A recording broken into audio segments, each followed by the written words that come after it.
टॉडलरचं पालकत्व म्हणजे खरं तर एक रोलर कोस्टर राईडच आहे, नाही का? कधी हास्याचे फवारे तर कधी त्रासाचे डोंगर. जे पालक या टप्प्यातून जात आहेत त्यांना हे अगदी 100% पटेल. चला तर मग या विश्लेषणातून जाणून घेऊया की या गोंधळातून मार्ग काढण्यासाठी संशोधन आपल्याला काय सांगतं. कधी विचार केलाय का की टॉडलरला सांभाळताना सगळ्यात जास्त कठीण काय वाटतं? मुलांचा हट्टीपणा की त्यांच्या झोपेचे बदलते वेळापत्रक? मनात जे काही येत असेल तेच आजच्या या विश्लेषणाच्या केंद्रस्थानी आहे. बरं, मग या सगळ्या प्रश्नांची उत्तरं आपल्याला कुठे मिळणार? तर ती मिळतील एका संशोधनातून.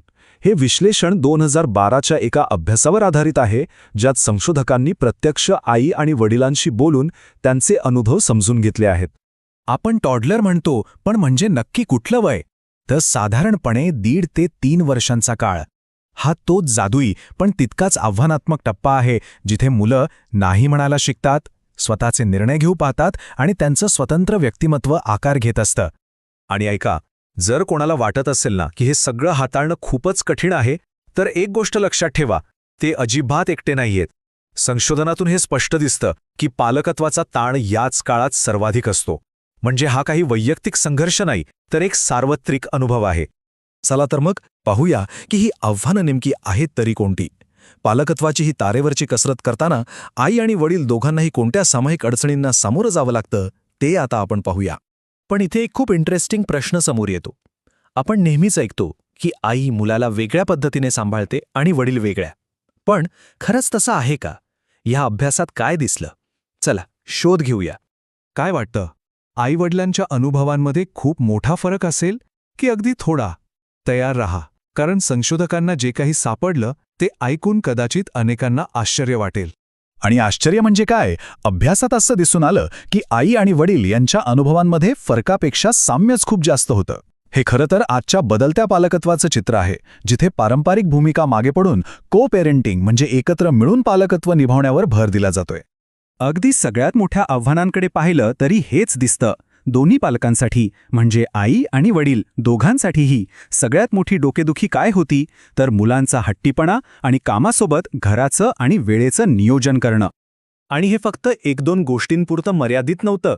मुलांचे विकासाचे टप्पे असोत, त्यांच्याशी संवाद साधण्यातले अडथळे असोत किंवा कामाचं नियोजन, असं वाटत होतं की आई आणि वडील अक्षरशः एकाच नावेतून प्रवास करत आहेत. बरं, आव्हानं जरी सारखी असली तरी त्यांना सामोरं जाण्याच्या पद्धतींमध्ये काही फरक होता का? तर हो, इथे काही सूक्ष्म फरक नक्कीच दिसले.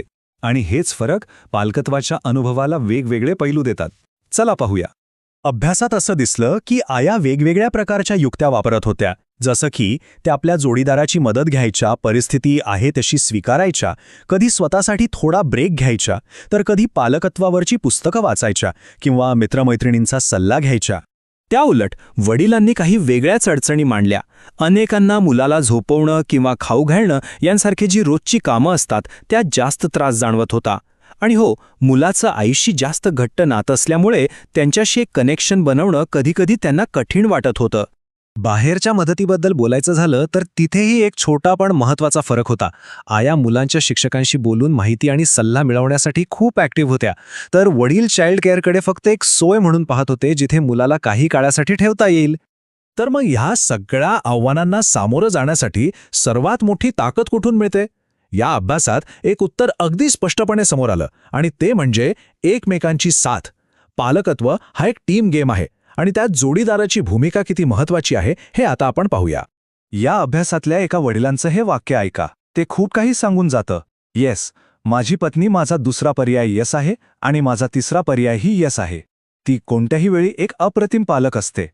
यावरून कळतं की पार्टनरशिप किती महत्त्वाची होती. आणि हेच खरं आहे.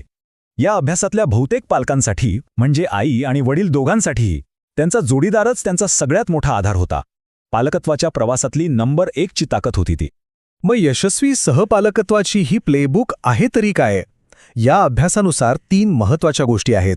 पहिली, एकमेकांशी सतत सल्लामसलत करा. दुसरी, एक टीम म्हणून एकत्र काम करा. आणि तिसरी, जी सगळ्यात महत्त्वाची आहे, ती म्हणजे एकमेकांच्या निर्णयांना पाठिंबा द्या. तर या सगळ्या विश्लेषणातून आपल्याला काय शिकायला मिळतं? ते हेच की आजच्या काळात टॉडलरच्या पालकत्वाची आव्हानं पेलण्यासाठी पारंपरिक स्त्री-पुरुषांच्या भूमिका कामाला येत नाहीत, तर एक मजबूत, सहकार्य करणारी भागीदारीच सर्वात महत्त्वाची ठरते. आणि जाता जाता एक महत्त्वाचा प्रश्न. आपण पाहिलं की पालकत्व हा एक सांघिक खेळ आहे. मग या टीमला यशस्वी करण्यासाठी पालकांनी आपापसात असा कोणता एक संवाद आहे जो साधलाच पाहिजे, जो सर्वात महत्त्वाचा ठरतो? यावर नक्की विचार करा.